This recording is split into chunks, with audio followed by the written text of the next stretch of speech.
I'm Marisa Norcross. And I'm Dave Freund, and this is The Next Page. Hey, Dave. How's it going this week? It's going great, except I just banged my glasses into my microphone. But that's okay. That's because I dropped my notes for our podcast. It's going very, very well.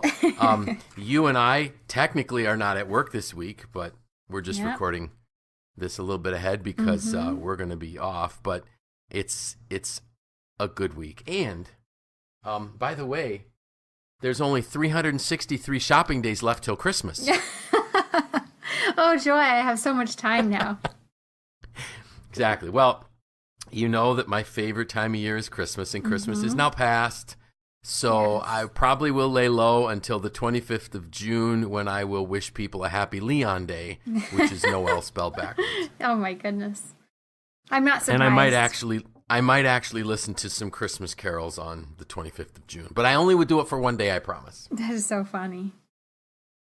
Sorry, I am not normal, and people all know that by now. It's who I am, so. We appreciate that. All right. All right, so today we are talking about tactics and tools to help us prepare for 2018, which is now really, really, really right around the corner. Just days away. Yep. And so I know that you held a intentional living session with our members this past week, right? Right, yes, I did. And so in that, you discussed 4 key points. Do you want to share those with us? I did. Sure, and the 4 key points that we talked about in the session, which would have been on the Monday, just exactly a week before Christmas, the 4 points were: your life can be a great story, why good intentions aren't enough, start small but believe big, and search until you find your why. And one of the things I realized was when I was planning what emails or blog posts I would put out just before the new year, I started to make the mistake that a lot of people do, and that's to jump into the actual tactics and tools for goal setting. And what we typically miss is the really deep soul searching that we need to have before we do that, which will tremendously increase our odds of setting our goals, and that is to really find our purpose. Why are we here? And that's why I love the first bullet on this, that your life can be a great story. Too many people allow others to dictate what their life's going to be, and they just believe whatever narrative they're told, and they don't take stock in looking at their life and saying, hey, what do I want to be? And I really believe that everyone's life can be a great story. It's just, for me, it's, I love stories. I love to use stories to illustrate things. A lot of times when I do training, most of the points that I'll look at my agenda, I'll look at my PowerPoints, and I'll take a bullet and I will try to bring out a real life story that illustrates that point. Because stories do a lot of things for us. In the training, I identified that stories inspire us. They connect us. They actually animate our reasoning process. They actually become visual for us, or they help our reasoning process become visual. They certainly fire our emotions, and they give us pictures of who we aspire to be. And so we've just finished the Christmas season, so I have 2 favorite Christmas movies. Do you have any idea what at least one of my 2 favorite Christmas movies might be? Probably It's a Wonderful Life. Good. How about the other one? Christmas Carol. You got it. Because I remember my, we just passed my 2-year anniversary. Yes. And when I started at MACME, I was on crutches for 3 months because of a water skiing injury. And I used to walk around with one crutch, although, chiropractors and physical therapists said that was horrible on my back and my other hip. But anyways, and I would just say, God bless us, everyone. So people love to refer to me as Tiny Tim. Yeah. But those are my 2 favorite Christmas movies. And the reason is, so let me take Christmas Carol first. We see that Ebenezer Scrooge was so self-absorbed, so focused on building wealth that he really didn't have a life. And one of the images that I can see in the movie, when he's going into his house at night, he's got this beautiful home, but it's all covered in cobwebs and dust and dirt because he doesn't live in it. He just kind of goes up to his bedroom and he stokes the fire and then eats some lousy, porridge of some sort rather than having a nice meal because he won't spend any money. Right.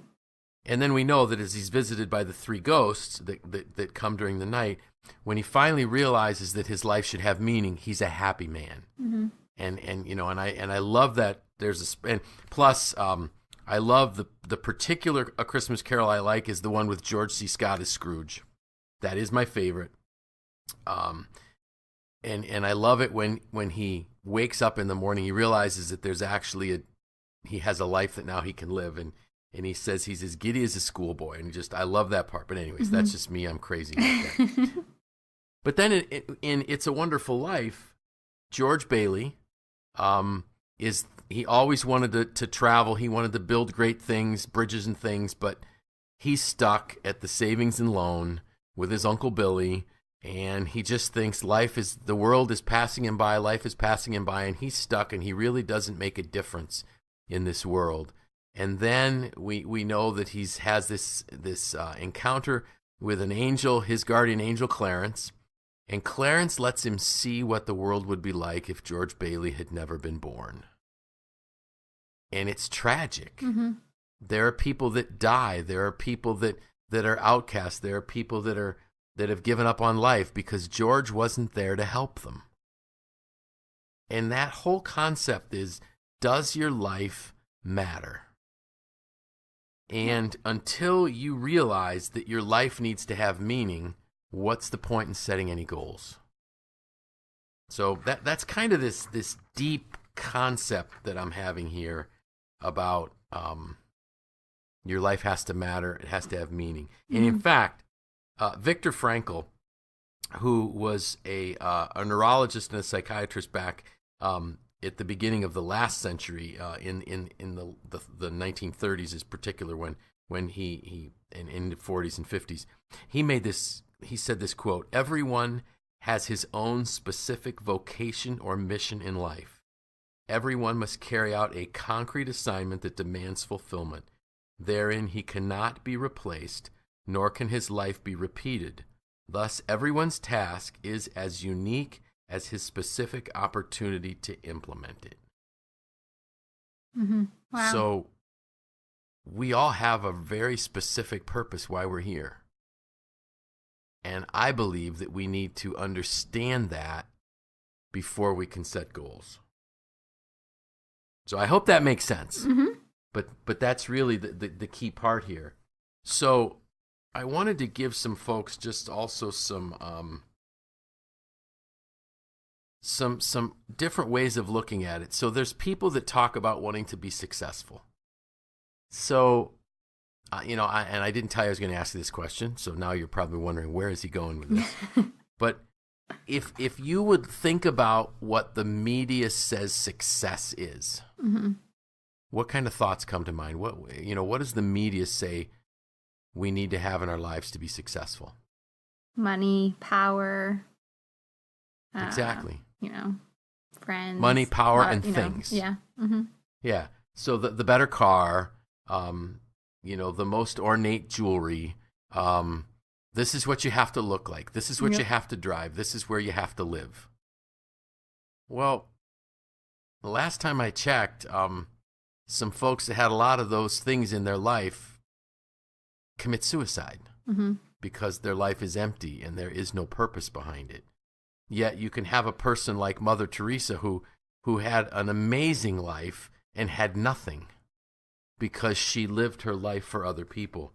And so that's really the difference is you need to make that transition from striving for success to striving for significance. Mm-hmm. When I did the teaching a week ago Monday, I basically said to the folks, I said, you get the opportunity to write your obituary. What do you want it to say? And I know there used to be people that said, he who dies with the most toys wins. No, that's not true. Yep. It's what kind of impact did you have in life? Did you touch people's hearts? Did you do things? So for us to have a great story, we need to understand what our strengths are. Mm-hmm. You're never, ever going to be anything better than average unless you're developing your strengths. Because if you always work on your weaknesses, you'll be average at best. Right. But if you work on your strengths, you really, really can have some impact. Mm-hmm. So there were 3 questions that I posed to the class that I want to lay out there. Can you be the best in the world at what you do? So if we're thinking about what we're doing and what we want to set for our goals, can we be the best in the world at it? And I think some people might say, no, there's no way. Well, yeah, I think there is a way if you work at it. So be developing so when you're setting your goals for next year, what is it that you believe you can be really, really good at? The next one is, are you passionate about what you're doing? If you're going to set goals for 2018 and you're not passionate about it, you're not going to be successful at it, and you're probably not going to achieve them. Because life gets in the way, mm-hmm. and we have days when our motivation just isn't there. And then the third question was, do you have the resources to change the world? Now, I know these are kind of high and lofty and idealistic things, statements, but I believe that there's a lot of times there are resources out there that we don't even see because we're not looking for them. Right. We're not just talking about money. Yeah. Mm-hmm. So I don't have the money, but that doesn't mean the money's not out there. Right. It just means, so someone might say, well, wait a minute, I really want to do this thing, and I don't have the resources to do it. No, you don't, but somebody else might. Mm-hmm. And unless you're passionate about it, you'll never achieve that goal. So that's all part of this. Your life can be a great story. Can you believe that your life can be that story that you want to write, type of thing? Right. The next point here, why good intentions aren't enough. I think that's just an easy one to understand. Think about how many people sign up for a gym membership in January. Yep. And they don't show up. Right. We all have good intentions that we don't follow through on. We just think, oh well, yeah, it's great, and this is what I want to do until it's cold and snowy, and then we say, no, we're not going to do it. So then the other people, they buy the equipment and they put it in their basement, and they might not use it either. Mm-hmm. So that one really is key. There were a couple phrases I want to mention here too as I'm looking through my notes that kind of give us the difference between being intentional or just hoping for good intentions. As people hear the pages rattling. So intentional living always has an idea. A person that lives intentionally and with a purpose has moved from I can or I can't to how can I. Yeah. That's a fundamental shift. You've moved from I can or I can't to how can I. Unintentional living always has an excuse. So think about it. If these people that are intentional have ideas, the unintentional have excuses. Mm-hmm. Intentional living fixes the situation. Unintentional living fixes the blame. They're looking for who they can blame. And I love this one. Intentional living makes it happen. Unintentional living wonders what happened. And I remember growing up, my dad used to say, David, there's 3 kinds of people in this world. There are people that make things happen, people that watch things happen, and people that wonder what happened. Mm-hmm. Intentional living says, here's something I can do. Unintentional living says, why doesn't somebody else do something? So you can tell that this is just, when we have a purpose and a mission, and we understand why we're here, we have this bend in our minds, or we're a propensity to act and to do things. So I have a question for you, Marisa. Why lately has there been a shift within MACNY to do things like the diaper drive, the gifts for the forgot the name of the house that we took them to. Oh, the Chadwick residence. Chadwick residence, and the shoe drive where we were bringing in sneakers. What changed? I think we started small, and okay. I think it was something that maybe we just we always had good intentions. Yep. But we didn't have a starting point, and once we started, it's like you become passionate about it, and people get excited and feel like they're making a difference, and then it snowballs. Right. Yeah. Why didn't we think about it before? Why didn't we think about it before? I don't know if it's that we didn't think about it before. Okay. But because I think we did. But we okay. And we our team has changed a little bit, and we brought on Julianne, who is incredibly passionate about this. And I think just adding her passion really fueled the fire. Sure.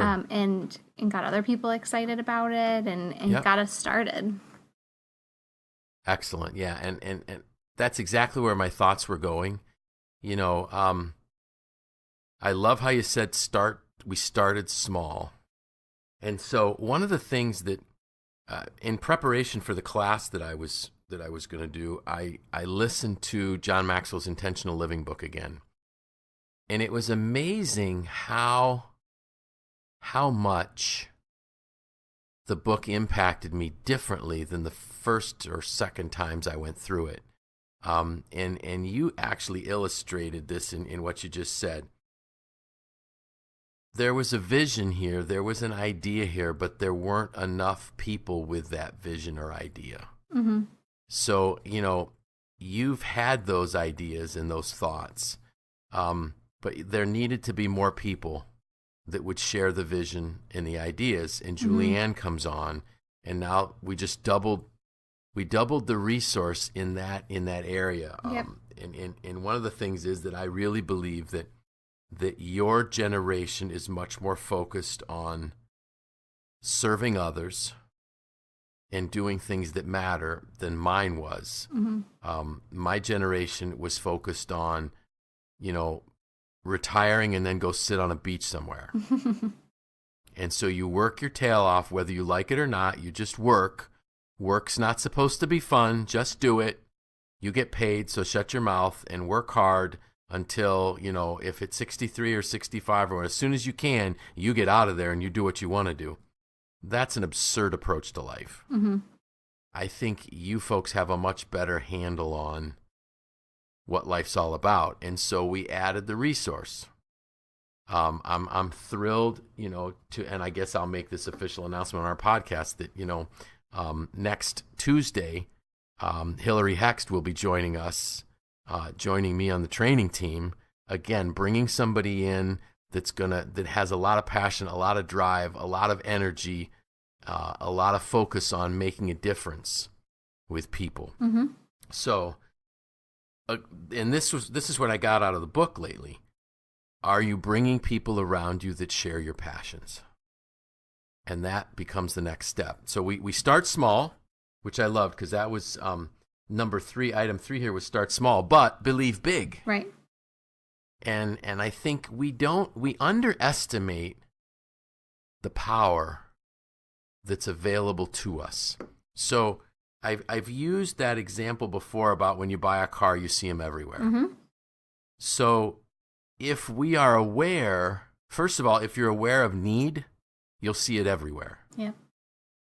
And if we finally understand the resources that we need, we'll begin to see those too. Mm-hmm. It's all around us. There will be choices that have to be made. So what was the change that we made here that took us to that brought us to the point where we were going to buy gifts for the Chadwick residents? So we swapped out our previous tradition, which was to do Secret Santa among the staff. Right. And it was that simple. Mm-hmm. I do think when I looked at some of these gifts, I think people spent more money than they would have on a Secret Santa, which is fine because, all of us have jobs and we can afford to do those things. But we switched out something that was what was always done. Yep.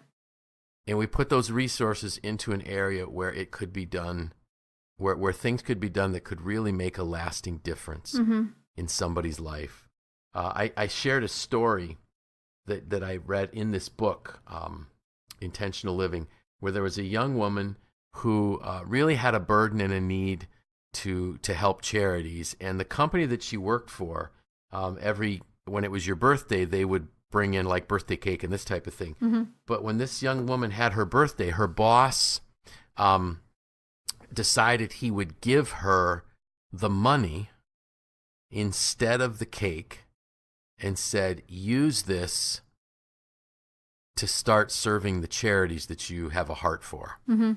And so she just came up with this silly little name, the Global Good Fund. And she took the money and she started figuring out ways that she could. First, she researched 6 charities that she felt needed support. Then she decided that she would email people within her Outlook directory and share the needs that she found with these people. And her goal was to raise $1,000 for each of the 6 charities. So over a course of, I forgot how many weeks it was, she literally raises the $6,000 so she can give $1,000 to each of the charities. And she thought she was done. She thought this was great. All of a sudden, she gets an email from someone that she had sent an email to. This was a person that she had met, a business owner from somewhere that it was in her, her contacts. So she sends him this request, and he says to her, I want to donate $1 million. Oh, wow. To the Global Good News Fund. I think I have that name right. So she doesn't think it's real. She thinks this is a scam. She's worried, is this some kind of a psycho that's going to kill her or kidnap her or whatever. So she agrees to meet this person in a very public place in Washington, D.C. outside. And he shows up and hands her a cashier's check made out to the Global Good Fund for $1 million. Wow. So she goes back to her boss and she goes, I got a problem. He goes, what's that? She goes, look what I just got. And now, so he has to help her through their legal department to set up the Global Good Fund as a charity so they can cash the check. And then her boss said, now I'll tell you what else you're going to do. You're going to do this full time. I'm going to help you. And I'm going to match his $1 million, and it ended up being, and I don't know how many countries she's in. Wow. But this was a person like right out of college. So the resources needed to follow her dream were there. She just didn't know where it was yet. You got to start small, but believe big. And so people are going to say, well, what does this have to do with 2018? Everything. Because if you spend some time alone with your thoughts and maybe with, family members or whoever it is that's close to you, a spouse, parent, whatever it is, good friend, talk about where your heart is. Why are you here? And I know when I look at what's happening at MACNY, I sense a change here from just what we used to do in terms of our lobbying and our training and our HR, helping our members thrive, to really focusing more on helping the employees within those member companies thrive and adding value to their lives and helping them realize that there's things that they can do to make their lives richer and more full. Our whole individual membership, I think, goes right down that path. Right. Tools for individuals to develop, not just companies to develop. So I didn't mean to, I feel bad because I feel like I was on a soapbox preaching for the last 24 minutes. But you can tell I'm passionate about it. Yes, absolutely. Because this book just really spoke to me, and it's caused me to take a step back and think about the goals I'm going to set and that I'm in the process of setting. So I really love what I'm seeing here at MACNY with, you being here, Julianne coming, and now Hillary coming, and this nucleus of folks that have a passion for something bigger than just corporate earnings. Right. and I really believe it's going to drive a renaissance of people doing the right things for the right reasons, if that makes any sense. Mm-hmm. It does. And then our goals, they're going to happen. Yep. Because our hearts are there. Mm-hmm. So, did that make sense? Yes. Okay. Deep stuff. I apologize. What's that? Deep stuff. It is deep stuff. Yeah. And when I look at the recordings here, it's all me talking and not enough of you. That's so okay. I apologize for that to our listeners, because I'm sure they didn't want to just listen to me for 25 minutes. But that's where we're at. And this whole, so I first I thought this would be a 1 week thing. Then I thought it would be a 2 week thing. Now it's going to be a 3 week thing. Mm-hmm. So we're not even going to be able to get to the actual goal setting and planning next week, because next week we have one more thing that we need to take care of before we can start. Mm-hmm. And that one more thing is helping people in some ways to figure out what their why is. Yep. So how's that for jumping ahead of you saying so? Any hints about what's going to be next I week? I know. You're anticipating my question. I am. So any exciting plans for New Year's Eve and New Year's Day? We have a pretty set tradition. New Year's Eve, we do a dinner. We go up to the Inn of the Seasons right by you, actually. Mm-hmm. And Yes. We go with my family, and it's a lot of fun. Good. We did just find out that I think our normal babysitter, my aunt and uncle, they usually volunteer to watch the 3 young children in our family so that the parents can have an evening out. But I think they already made plans, so I think we're going to bring the kids. That's okay. So that'll be fun. They play together nice, so it'll be fine. But Good. hopefully we don't disrupt the other diners. And I'm sure you won't. and then for New Year's Day, we go over to my grandmother's house and have lentil soup, which is I think it's a tradition. I don't know if it's an Italian tradition or just a general tradition, but lentil soup. Lentils are supposed to bring good luck and Okay. in the new year, and you don't eat too much because you don't want to be greedy. And Right. so that's our tradition. But we're also on baby watch. My brother and sister-in-law are expecting their first baby any day now. So Oh, exciting. who That's knows? That awesome. could change our plans a little bit. But Could change all the plans, yeah. Yeah. So you know where I go, because I'm always thinking about food. So what is your favorite thing to eat at the end of the seasons? I go back and forth. I do really like their filet. So Yes. that's one of my Me too. favorites. With my allergies, they're really, really good. So depending if they have halibut as a special, I really like that. Okay. But they have I know my husband and my cousin's husband, they always get the veal ossobuco, and a lot of my yes. family members like the haddock gratin. Okay. Has a lot of dairy in it, so you won't find me eating that. But Sure. there's a lot of good things on the menu there. Well, I love the filet as well. So that I haven't been there in a while, but that is one of my favorites. And it's Yeah. really close to my house. I know. So, I know. yeah. Good. Yeah. Well, that's good. Yeah. Well, I will still be enjoying my daughter and her family that are here from Ohio. Yeah. They will be going home next Sunday, I believe. Next Sunday compared to when I'm the Sunday before New Year's. How's that? I get stuck on where we are, but we'll probably just have a lot of great family time. I'm going to take a break from the bathroom renovation for a while, and just enjoy the weekend. And then I think for New Year's Eve, our church usually has a church service on New Year's Eve, and I think we're changing things up a little bit this year, and we're actually going to have kind of like a dinner buffet. Oh, nice. Before a very short service type of thing, just to get the congregation together to share some time together before we usher in the new year. So Yeah, I enjoy it. I enjoy New Year's. I do too. Yeah. And it's exciting. And the next time we talk to our listeners here, it will officially be 2018. I know. We'll have to get some confetti. Absolutely. So, want to thank everyone, especially in this year. This was our 28th episode. Hard to believe that we had people listening for that long, and the numbers continue to go up, which is great. So we want to thank you for listening. Encourage you to subscribe. Send us feedback. We did get some feedback this week. on something that someone would like us to talk about, and certainly we will. And want to remind people that if you leave feedback on, or if you leave a recommendation or whatever we call that on iTunes, you have to set up a nickname or something first. But yep. So with that, I'm Dave Freund. I'm Marisa Norcross. And this was The Next Page.